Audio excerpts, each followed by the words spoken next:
All right, we're back. We're going to talk about race guns and setting up weapons. No. Redoing Go clap that. and I'll do it. You clap after I laugh. Hold on. 3 weeks ago, she'd sit there stone cold. Yeah, now she's begging. I want to do it now. I want to do it again. I'm going to do this. Yeah. Hilarious. Okay. All right. Welcome back to the Day One podcast, guys. Today, our topic is, do I need race guns to win? We'll defer this to our resident expert, Jared. Jake, okay. I don't think you need a race gun to win. No, you just need to be able to shoot accurately with whatever gun that you have. A lot of people start in the sport with a Glock, and several people have won with a Glock. You've won with a Glock. Yep. Yours. I don't know if you've ever shot a Glock in the sport, but you have shot Glocks in the past. You can be accurate with a Glock. It's all about fundamentals, trigger pull, 19 other things. But what is your opinion on this? I mean, the guy that got 5th at Nationals, I don't know what his name is. Oh, yeah. He was shooting a Glock. I can picture him. Yeah. Merritt was shooting a Glock at Nationals. Merritt shot a Glock all year last year. Right. He just switched to a Staccato or a 2011 of some kind. Yeah, 2011. Yeah. Do you need a race gun? No, you don't.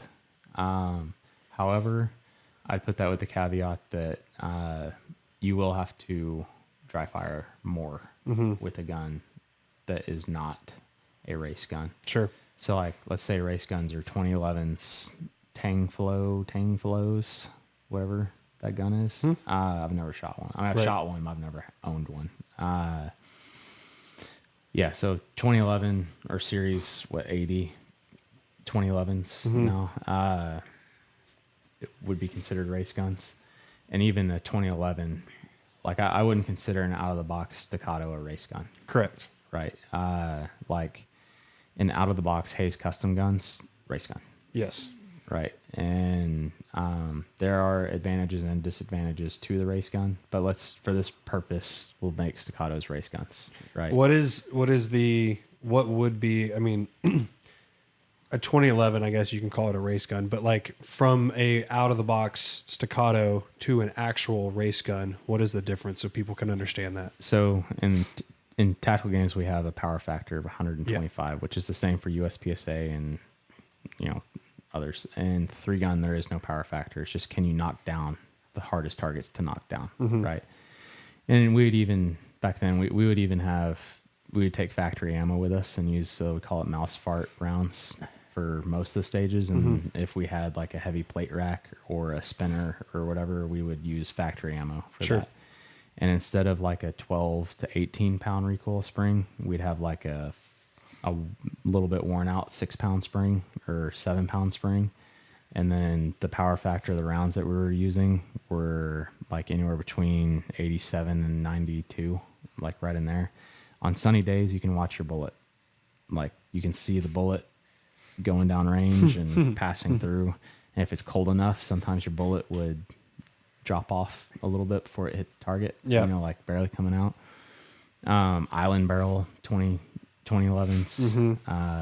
You can race those up pretty good. And then the triggers on 2011s with a metal frame pistol. So like the way that Ben explained it to me is that metal gripped 2011s, you can tune the triggers lower because you can't change the geometry with, and I hope I'm saying this right. So if I'm not, it's not Ben's fault. It's my fault for not understanding.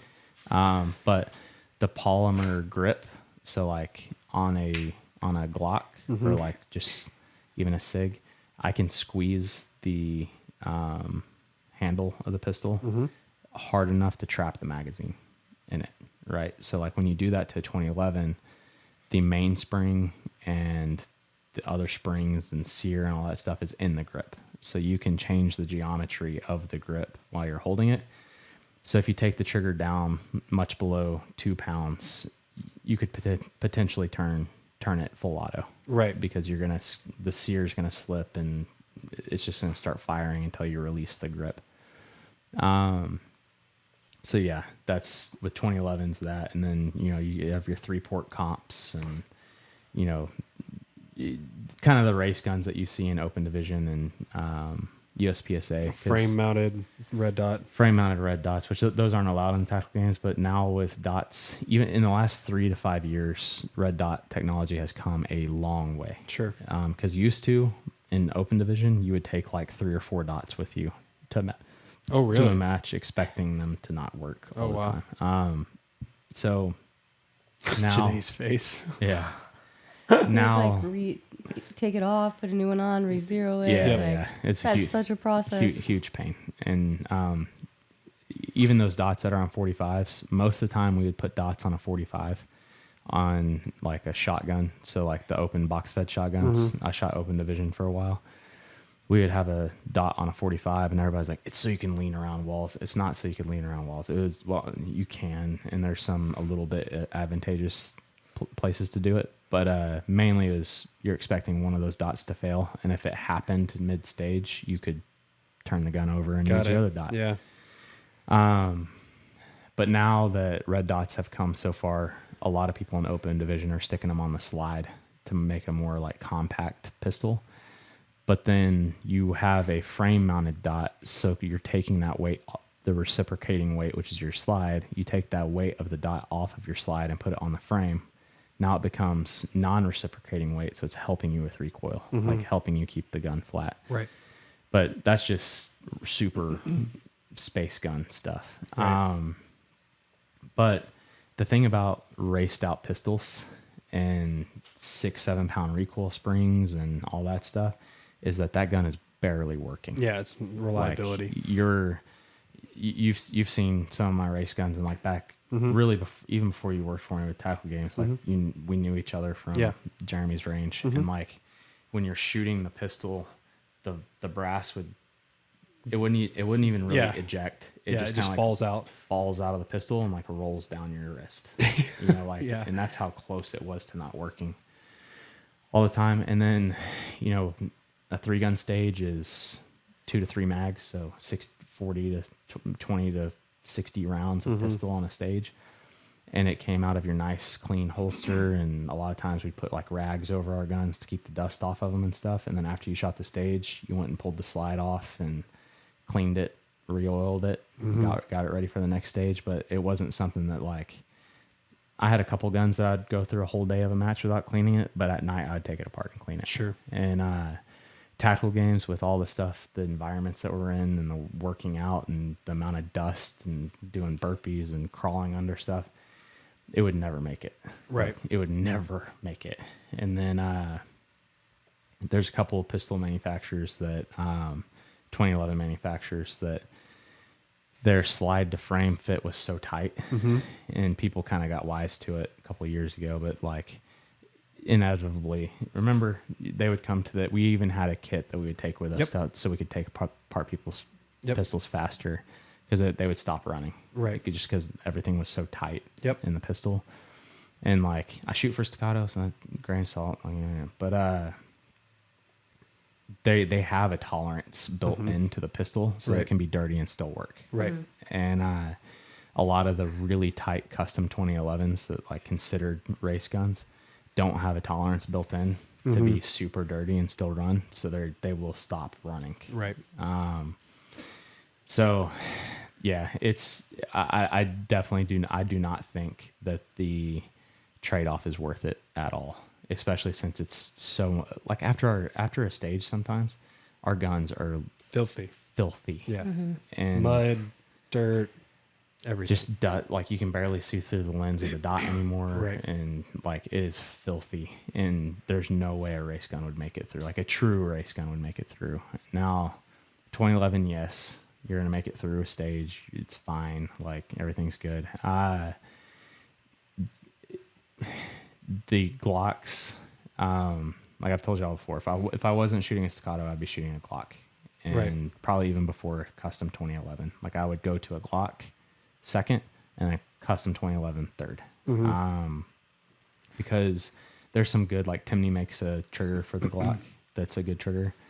You have to make sure that there's some of them have a little bit of issues with the frame, and you got to kind of like shave off a little bit so that the trigger can move freely, because your reset is in The trigger. the trigger pull weight, so the reset's kind of light, so it's not going to defeat like rubbing up against the slide of the pistol on the way forward. But Glock also came out with a competition trigger it's a heavier break, but it has a really crisp break, so it's good. But yeah, I would, like I said, I'd 100%. But going back to the Glock thing, if you're going to use a Glock, do not go buy the 8,000 different aftermarket parts. Yeah, to make it don't race up a Glock. Yeah, don't do it. Just shoot put a it. new trigger in it. But you can. There's like two or three really good aftermarket triggers you can put in a Glock to really close the gap between a Glock and a 2011. And like left-handed, I shoot a Glock better left-handed. Like the offhand shooting that we have to do, just because it's a longer pull, so it's like a longer smooth pull, and like you can feel the tension pulling up. And with a 2011, it's just like a crisp break. Yeah. And you know when it's going to break, because like you get up to the wall and you know the next little ounce of pressure you put on, the trigger's going off. And sometimes you can get a little bit of a anticipation flinch in there. Or not timing it right. Yeah. So with the pistols, no. Like don't race it up. Like the most raced up pistol I would ever consider is just a stock 2011. Right. It's like a stock Staccato 2011. And even before I was sponsored, I was using one. Like it was STI back then. So I would be very careful about getting a tightly fit 2011 coming into it. And if you are, you're gonna have to be very mindful about the holster that you're using. Shout out to Blackhawk. They make one that completely covers your pistol, and that's one you need to use. If you're using like an open style holster, totally screwed. Right. If you have like a custom super tight fit Glock, or not Glock, 2011. But yeah, that's my opinion on the pistols. What do you think? I guess my perception of race gun is a little different than yours. Yeah. Objectively, I might be wrong. Yeah. But no, go for it. I want to hear it. Well, my idea of a race gun, based on my perspective that I've had in shooting so far, is more like the Staccatos and 2011s are the race gun. And that comes from a place of I didn't shoot anything besides tactical games prior to tactical games. Yeah. And I started with Glock, basic as it could get. I just switched out the trigger. And even that I had problems with, to be honest. It malfunctioned at Nationals. The day before Nationals, it malfunctioned completely. And I had 22, Nationals 22. my first Nationals. And terrible timing. But I had to get it fixed because, like you said, it can be pretty finicky to... Didn't you take it to Ben? Yeah, Ben helped. And Ben dropped in a Timney trigger in it that day. Yeah. And then went and tuned the trigger so it would work. Bring me the pistol. Yeah. I didn't know. I remembered that until just now. Yeah. But yeah. Oh, I had no idea what to do. I literally sent... Where did you give it to me? I sent you a video and was like, I don't know what's happening, but it doesn't go back out. Oh, maybe that's what it was. Maybe I sent you the video and was like, hey, what does she need to do here? Yeah. So So you were then- like, take it to Ben. She's Yeah. at the range. And I go, that's the smartest thing. Yeah. So you just dropped it off with Ben. And Right. Yeah. So you told me to take it to Ben, and I did that. Anyways, it still caused problems, and it was as basic as it got. I just switched out the trigger. That's it. But I will say, like, learning on a Glock for me, I didn't have money to invest in the sport at a high level. Yeah. So it was a great buy-in to get me started in shooting that, like, Yeah. it got me learning at least. And like, Yeah. I learned the slow trigger pull thing that I could see maybe like upping to a race gun in my mind, like a Staccato now. Maybe I wouldn't have as much experience in that. Yeah. And then on top of that, I was dry firing a lot and I didn't know how to care for my stuff Yeah. at all. Cause I hadn't learned that yet. Oh, it was evident. With the rifle, first time we were ever shooting together with a rifle, I was like, hey, why don't you put that thing down for a little bit? Like, that barrel has got to be 900 degrees at this point. Like, I can't believe you're even holding it anymore. The excitement to shoot was there. Yeah, I just melt didn't the know. sound. Like, these are the things that no one taught me coming in on that level, and I just hadn't dove into it yet. So anyways, the Glock is super resilient. So in my learning process, I could be pretty rough on it, and it would still be okay. Same thing with, like, doing mag changes and stuff in my basement. I was dropping mags all the time. They're cheap. It's okay. Yeah. And then, I mean, I learned how to pull the trigger slow with that. But then upping to the race gun. I wouldn't say you're going to get in trouble for saying that with the tactical crowd. So let's, we'll say you learned good trigger discipline. Trigger discipline, yeah. And I did win in Utah with that. You did. So that You was won. cool. You did really good that match too. Yeah. You shot your pistol well. And I mean, it has its disadvantages, that's for sure, but it doesn't mean you can't win. And I always felt like the difference, once I got a Staccato and got familiar with it, the difference between the two for me was like with the Glock, it was harder to control the recoil, especially when we're so hot and sweaty at the range. The thing would just jump out of my hands a lot. And it took me longer to be accurate, but I could be just as accurate. Yeah. So switching to the Staccato, honestly, I hated it at first because it felt terrible in my hands. Yeah, I remember you saying that. Yeah, it was not fun. Like, it was heavy. You know, it's like That was the one digging thing she into my kept telling me. finger. It's so heavy on my hip. Like, what am I Yeah. supposed to do about that? I was like, figure it out. It was, I remember like to get your thumb around on top of the safety, it was like digging into the corner of your hand or something like that. Yeah, I just have a very nice callus now. Yeah. Like, it still hurts. I just adapt, Yeah. right? And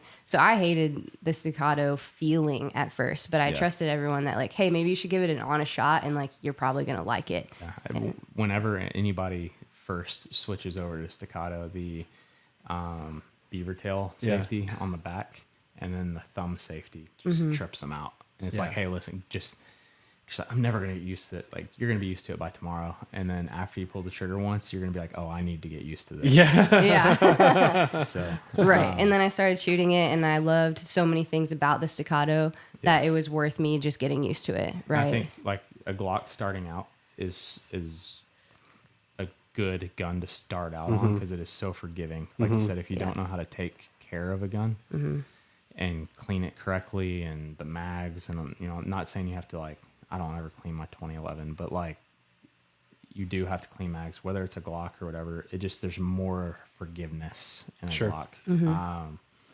But More then, reliability overall. yeah. And then you're never going to be sad you own a Glock. No. right. Like, because for me, like all my old competition Glocks, they're all now, all the competition parts have been taken out of them, and now they're all in safes next to the bed and, you know, in my office and you know, all that other stuff.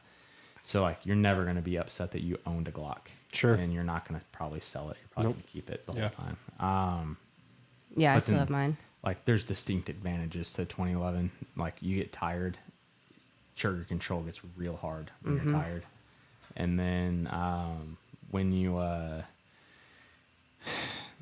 the gun's a little bit heavier, so it takes some shake out of stuff, and then it doesn't recoil near as much. So it's not like you said, when you're sweaty, it's not slipping around in your hands and stuff. So I think it's a good, like, the give and take is a very good balance right there. Yep. And if you start getting any more like tight or racy than that, you start tipping the scales towards the benefit isn't worth, you know, the risk type thing. Well, how many Glocks have we seen that have comps on the front, extra big mag wells, extra slide, new slides, springs changed out, you name it. Not going to work. Not good. They don't work. Yeah. And then while we're on it, the mag extensions, Oh, don't do it. Just regular base pads. You can race out a 2011 magazine to where, like, a stock.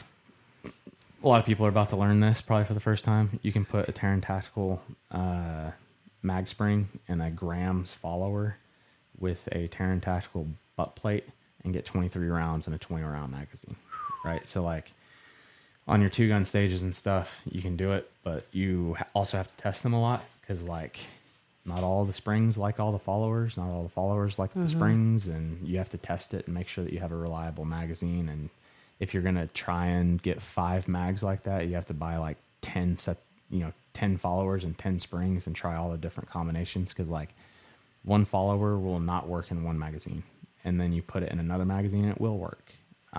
Or you can use the stock stuff and it's always going to work. always going to work. Yeah. And then change your mag springs. If your mag spring is not sticking like 3.5, 4 inches out of the butt, like the backside when you take the butt plate off, time to change your mag spring. And that's with all pistols. Yes. That's with Glocks. That's with everything. So like I've taught you, but like to make sure you have your practice mags and you have your match mags. But yeah, that's for pistol. I would say that's about it. But you know, the big gaudy, huge windowed dots and stuff, you don't really need that for this sport. But We have a friend right now that's just getting into the sport. A couple of other people have actually asked me this recently too, but I love that with Staccato, you really don't have to soup it up. no, You just get it and it's ready. The guns I'm competing with right now, I literally took them out of the box and put a dot on it and competing. Same, but they actually put the dot on it for me. Oh, yeah. Because they do that, you know. Yeah, if you order a yeah. dot through them, it comes already on it, zeroed, ready to go. I literally just take it out. It's the easy button plug and play gun. Yeah. So yeah, but now let's see, magazines, ammo, stick with factory ammo. You know, go into like anything that's close to 125. Nationals is in November. It can be, you know, it's Texas, but it can be cold in Texas. Like it could be 85 degrees here in November, or it could be 25 degrees here. Be below freezing or hot. And our 25 for those people in the north are like, it's -10. 25 degrees in Texas feels like -500. Like it's humid, the wind's blowing 35 miles an hour, and everything is frozen, and you don't like life. For those that have never been to this area of Texas when it's cold, the wind only blows here when it's cold. It doesn't blow here when it's hot. It only blows when it's freezing. But that being said, you're on the line to 125 power factor ammo at 100 degrees or 80 degrees is not going to be 125 power factor at 25 degrees. Mm-hmm. So you're going to want ammo that's hovering around like 132 to 135, somewhere in there when it's 80 degrees, to make sure you're going to hit the 125. Right. They haven't tested it yet, but you don't want to be the guy that doesn't have the right ammo when they do test. Right. I'll tell you that. Because it's got to happen at some point. Mm-hmm. Like it's in the books as a rule, and it's got to happen sometime. Rifle. I got more to say about pistol. Pistol, go for it. So objectively or collectively, we are going to agree that no, you do not need a race pistol to win, but Correct. it is advantageous. Yeah.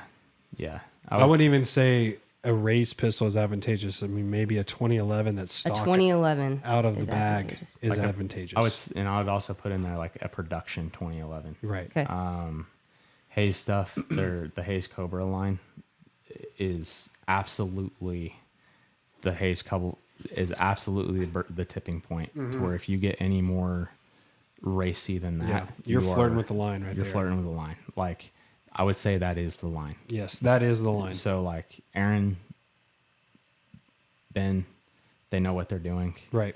I asked them, they say it's going to work. And if Ben says it's going to work, not anything about Aaron, but Ben is like the pistol wizard over there. Mm-hmm. So it is super nice having Ben here, by the way. I don't think you know how. Yeah. I've learned. Yeah. We have At first, I didn't know. We traveled from Fort Worth down to see Ben. So for him to be 18 minutes away is fantastic. I love it. So blessed. We are super spoiled to have a cheat button, like the easy button is right there. But the Cobra line, the Hayes Cobra line, you break over that and get more racy than that, you're getting in trouble. Mm-hmm. But a lot of people do compete with that line. So in the tactical games, and they've done so successfully. So I would say that's the line right there. Yeah. I feel like there's a lot of people newer to the sport that I can imagine would be enticed to get a 2011 as well, thinking that it's going to elevate them to the elite level shooting wise. Yeah. And I think that's important to talk about too. Like even if you get a race gun or a 2011, like you can't hide your weaknesses in it. Like you still have to work on fundamentals and be good with the basics, which you can drill on any gun. Like this past weekend at the team match,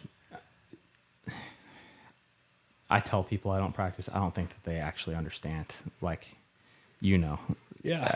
I don't ever shoot. And, So annoying. and it takes me a couple weeks to get, tuned back up, Sure. But like even I'll jerk arounds with 2011s if I haven't been practicing, and like I don't practice ever until it's like coming up to the nationals deal. So a like it's not a cheat code that is just going to push you to the next level. Like you still have to practice a lot with it. It just, the curve is shorter and then it's easier to maintain. And it's easier to maintain a higher level. But like Shane Cooley, Right. he'll smack you with a Glock. Like we go shoot. If we went to go shoot together, a USPSA match, I don't have a chance. I'm betting on Shane. Like, I'm gonna try my little heart out, but he's gonna smoke me. Yeah. Yeah. You know. So It's not the gun, it's the shooter for sure. Yeah. And then that's about it. What else you got? Yeah, I was just gonna say on that note, like rock what you've got the best you can, or whatever you can afford the That's best what I you was can. going to say. Start with what you can afford and roll with it. Right. Yeah. Because like you said, it's the shooter that matters most. Yeah. And it's not, you know, a lot of people say like buy once, cry once. You're never gonna cry owning a Glock. Never. Like it's not gonna happen. You may cry owning a 2011 depending on what happens. Yeah, you may get to 2011 and realize you still suck. Yeah, that's what I'm saying. You may still be crying with a 2011. It's like, oh no, we suck again. $4,000, we suck again. What's But up? if you've What's been up? Happy Gilmore. Yeah. Right? Yeah, we suck again. Yeah, it's not a cheat code that's going to make you all of a sudden a great shooter. It's not what makes the good shooters good shooters. It just, when you're I would say it's one of the things that when you're already at the top of the 2 to 3, 4%, it gives you an advantage. Sure. Yeah. Right? But if you have not reached that point yet, you don't need one. Right. Yeah. Cool. But if you like guns and you got the money, do it. You know? They're cool to Bonus. have. Yeah. But rifles. Yeah, rifles. Rifles is everybody just thinks like, oh, it's a AR-15. Nah. I feel like you could go really deep into this one. Yeah, I So think maybe we'll rifles can just be graze the surface. I think rifles can be a really deep rabbit hole if we just want to talk about the basic, like Yeah. a 3-gun tuned up rifle. We can So talk a about something 3-gun like that. tuned up rifle, much like a race pistol, is barely working. Right. Like literally on the edge of malfunctioning every shot. And you can even feel the BCG slowing down. And you're like, oh shit. Like this thing has got 20 more rounds in it before stovepipes are happening. Right. You know, or it's not going to pick up the next round, or you show up to a match and it's 10 degrees colder than you thought it was. And you're like, oh boy. Yeah. And you turn up my gas. And you'd see people over there at the side-in range at a 3-gun match. And they went over the side-in range because they put a couple extra turns on their gas. And now the gun isn't tuned like it was. And now I got to re-zero my gun. Right. So the things you can change, just like the performance parts that you can change. Trigger, there's a lot of really good triggers like Timney, AR Gold, Geisley. I've never really messed with anything except AR Gold and Timney. Geisley has some, anyway, we're not going to go into that. But there's a lot of aftermarket triggers that are really good. Get the one piece, not the bunch, like the drop-in triggers. Right. Typically the better ones. You have to clean them. But bolts, or not the bolts, but bolts, just get a good bolt. Like JP bolt, get a JP bolt. JP enhanced bolt, I think. Has beveled edges, get that. But the bolt carrier, get a steel. Don't get an aluminum. Don't get a titanium. Look up titanium and aluminum and how well they get along. Like they don't get along. Like the titanium is going to eat away at not eat away, but it's going to erode as you're shooting. It is going to tear apart the upper. So the JP, I'm not sponsored by JP. I've always used their stuff. But the JP Lighten Steel bolt carrier is as gamey as I would get, right? And there's other brands that are along the same lines, but you can look up the weight of that and don't go under the weight. But as far as racing goes, race gun, like you can take the weights out of your buffer and get a reduced power buffer spring, a titanium bolt carrier with a adjustable gas block. And there's even like You can put comps on the front. Yeah, big comps on the front, but that's not a thing in tactical games. So. That's true. And then, like the weights and the buffers, we used to take the weights out of the buffers and stuff paper towels in there because we'd like keep one of the 3 weights in there and then stuff paper towels in there to like stuff the weight to one side. And like even before there was adjustable gas blocks, we would get channel locks, or not channel locks, but vice grips, and like turn the vice grip a little bit and crimp it a little bit more to like reduce the amount of gas that's coming back, the gas tube. Right. Like you'd crimp the gas tube a little bit. So we all had like 15 gas tubes, and like you would go until the gun doesn't work anymore and then like loosen out the vice grip and then crimp the other one and then put it in there and see if it worked. So that was like before there was adjustable gas blocks. That's what we were doing for those. And anyway, so like then you had another one that was a little bit less constricted and one that was a little bit more constricted. So if it was a hot day, you'd take out your gas tube and put in the other gas tube. And anyway,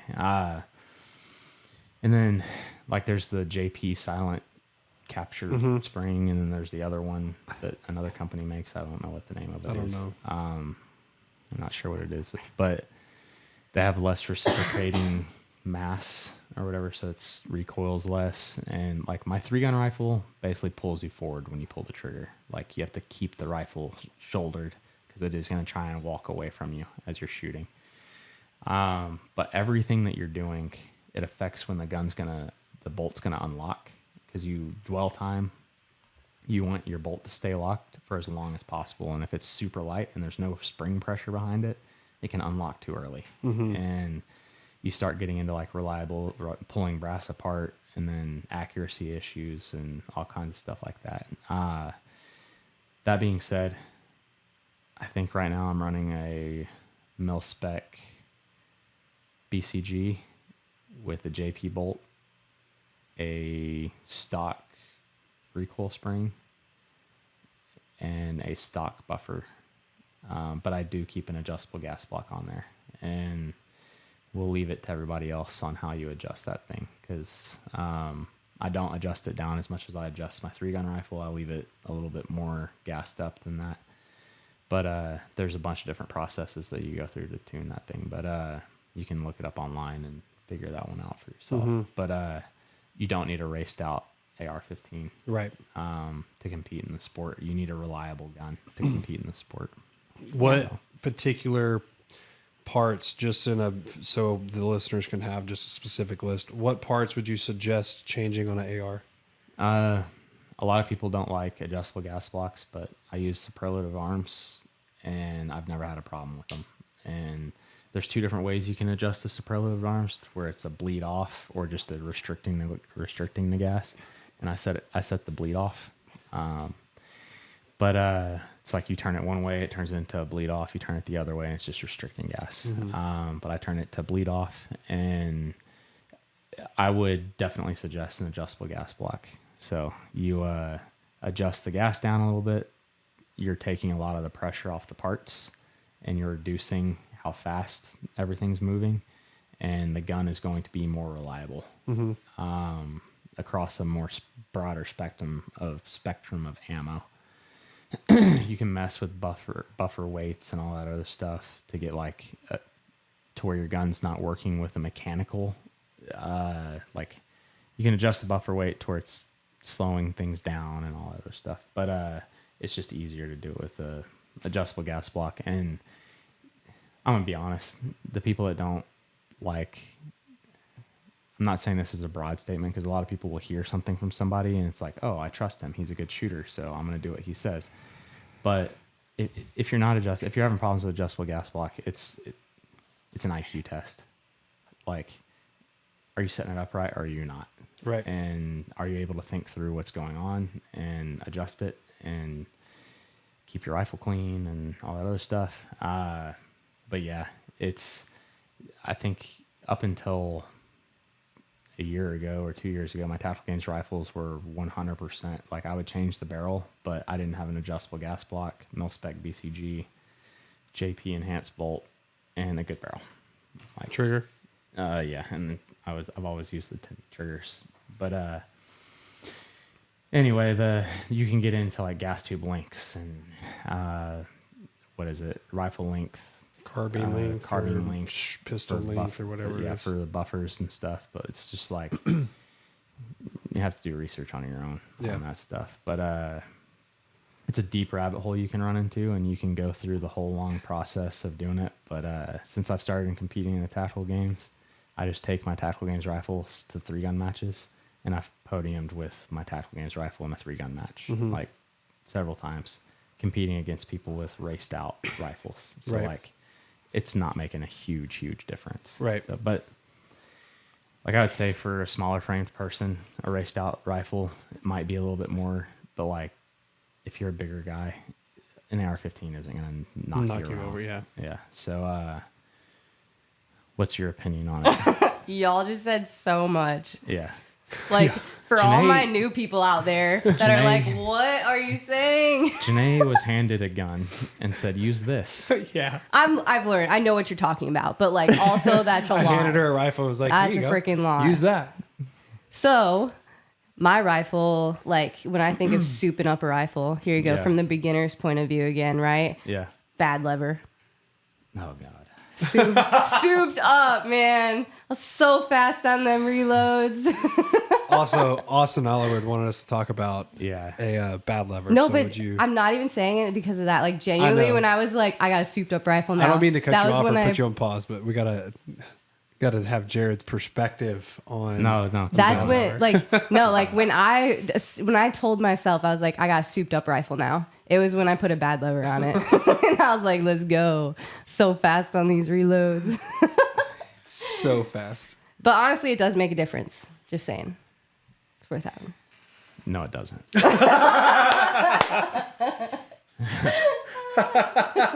Listen. Did you and Austin have that conversation or something? Yeah. Okay. As I was like, well, he straight up stabbed you on that one. Yeah. It was right in the DM. He was like, ask Jared this. I'm here for it. Ask about bad levers. I was like, I think he's pressing a button with this one. So Yeah. No. So I would say bad levers specifically that there's a lot of people that do not need their finger anywhere close to inside the trigger guard unless they're ready to shoot, like aiming at the target and ready to shoot. Right. Okay, So, fair. But like this once one? you've got that down, once you have that down, there 99.9% of shooters do not need a bad lever. Then you get into the percentage, the 0.01% of shooters that I would trust with a bad lever. And they're probably good enough at manipulating a rifle without one that they don't have one. Because speaking about race guns, my race guns don't even have bolt catches. So there's no reason to have a bad lever. In race guns, you're never running them dry. And if you Right. have, you're screwed anyway. Yeah. So that's one more part that can fail in there. And we've seen a lot of people that have the roll pin or the screw in pin, whatever, some of them have one that you screw in, some of them have a roll pin that backs out, and then their gun is like hard bent. Hard bent means not working, and it ain't gonna work anytime soon. You're gonna have to take it apart with tools to get it to work again. So don't get one. I can see why you're saying that with that perspective in mind. My perspective is solely in tactical games right now when I'm saying that. Yeah. So and they then go, it's advantageous. They go like this. They put the thing in and they go like this with their finger and they hit the bad lever. And then where's their finger now? Their finger is a quarter of an inch away from bang. Right? I get it. Yeah. And like a lot of the people in the sport are new and they don't need one. Fair. They need to hit the button on the other side. And guess what? Whenever you grab your magazine correctly, like beer can style is what we always teach people. That's why you face your bullets backwards, Megan. And you face your bullets backwards. So that way when you grab your magazine, turn it down. Where's my thumb? Oh, my thumb is right where it needs to be on the way up to go boop. And I'm done. And I don't need a bad lever. And then, anyway. So here, reload. You're done. I agree that for most people, you don't need it. Guess what's free? Whenever I go like this, guess what's free? My trigger finger. But yeah, not a fan of bad levers. Well, I've got smaller hands and a weaker thumb, and it helped me there. So No, you don't. You're fine. I'm not even going to say anything. Stay out of trouble over there. Yeah, not a fan of that, and then not a fan of offset red dots, and I saw some people using their offset red dots this weekend, and I looked at it and I was like, I don't know who the guy was that was doing it. He was not doing it with success. I'll tell you that. So especially if you're new, focus on your primary optic. Mm-hmm. If you have an offset red dot, great. It's there for if your primary optic goes down. And whenever you're using an offset red dot, you're out of a good position to like really hammer down. And it takes a lot of training. I wouldn't say a lot, but like whenever you roll your rifle, your elbow kind of comes up and you get out of the nice tucked position. So like if you're Taylor Olhausen level, absolutely put that offset red dot and hammer away because you can handle it. But there's definitely levels that you have to reach before that's going to become advantageous. Sure. He knows when to use it and when not to use it. And if you're a new shooter, that's just one more thing that you have to zero, one more thing that can go wrong, one more thing to learn when you should be focused on like 900 other things besides this offset optic. Right. And I shot open and 3-gun for years. And I can count on my hand the number of times that I used my offset red dot. Because 99% of the time, if I was going to use my offset red dot, I just looked over the scope and shot the target. And just watched the bullets hit the target. Right. As an aiming point. So yeah, that's don't race out your AR-15. It's already shooting extremely soft. And if you think that it's really bucking around on you, you need to look at how you're holding it. Mm-hmm. And if you're watching, I'm not going to say that.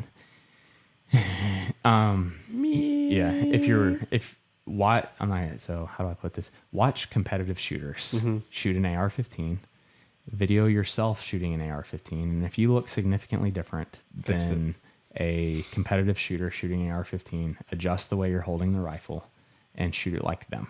Right. Because the top tiers of tactical shooting professions are shooting their rifles like competitive shooters shoot their rifles. Yes. So you may see some other stuff on the internet. That isn't how the top tiers of... It may look really cool. Yeah. That isn't how the top tiers of shooters are shooting. Right. Across the board, whether it's tactical, competitive, all that other stuff. Sure. You don't stand up like this and hold your head up. You get into your rifle and aggressively shoot it. Mm-hmm. You can't do that if you're standing up like this when you're holding your gun. So, anyway, set up your gun right and keep it as stock as you can. Mm-hmm. Keep it as reliable as you can. And if you're going to start tinkering with stuff, test it. And one thing you can do is you can put your ammo in like put a bunch of bags of ice in a cooler and put your ammo in the cooler, take it at the range with you. And while your barrel and chamber is still cool, like you haven't been just blasting away all day. Yeah. So I was blasting. So anyway, I kept blasting. Take with your rifle that is, air temperature, take that out, load some rounds, some cold rounds into your magazine, put it in there, 15, 20 rounds, and shoot your gun and make sure that your near frozen ammo is still running. Mm-hmm. But make sure you're keeping it pretty close to stock. Like Sons of Liberty does a really good job of mixing their gas port size and their buffer weight and all of that stuff to really tune in their guns to work reliably and shoot. I would say their balance, kind of like we were talking about with the race pistols, that their balance between reliability and shootability is right where you want it. Mm-hmm. There's definitely, and even the people, like there's definitely more high-end rifles out there, but I think that Sons of Liberty level is like the Staccato level. I feel like you can take that gun out of the box and go compete with it, and you're good. It's It's above the Glock. You know what I mean? Then you get like your Bushmaster. Is Bushmaster even a thing anymore? I don't think they make guns anymore. I don't know. Smith & Wesson M15 or whatever they call it. Like that's your bottom of the barrel gun type thing. But it's still a good gun. But it's going to be rocking and rolling when you're pulling the trigger. So for rifles, you got, trigger, you might adjust. Maybe you're getting a JP bolt on the front end, and then maybe a new barrel if you know what you're doing with that. Yeah, I mean, first what I would do is, if you're a new shooter, is shoot out the barrel that you got. Yeah. Because you're not shooting better than your barrel. Then after you've shot out your barrel, which is going to take like 8,000 to 12,000 rounds, then you can go to a like a proof or whatever type barrel. Upgrade your barrel first, and when you upgrade your barrel, upgrade your bolt. Then go for trigger next, or trigger. I would put trigger and optic about the same. Go for either an optic or a trigger next, and whichever one of those two you don't get, go for the other one, and more than likely you're pretty good at that point. So, what do you have to think? That's it. I got nothing now. I just had a camera crisis, so I have absolutely nothing to say right now. I think we covered it. I think Yeah, that's but everything. I mean, the order of operation I'd probably go through is put a new trigger in it, keep your stock barrel, shoot that barrel out, then replace the barrel and the bolt at the same time, and somewhere in there, put a really good optic on your gun. Mm-hmm. And once you have a barrel, a bolt, a good optic, and a good trigger, you're set. That's for rifle, and then pistol. If you buy a 2011, just take it out of the bag, go shoot it. Don't do anything to it. I wouldn't mess If you with got it a too much. Glock, maybe drop a trigger in it. Mm-hmm. That's it. Yeah, don't go and start doing slide lightning and Yeah. That's why. connectors and But yeah. You got anything else? No, sir. All right, cool. That's race guns. We'll see y'all next time.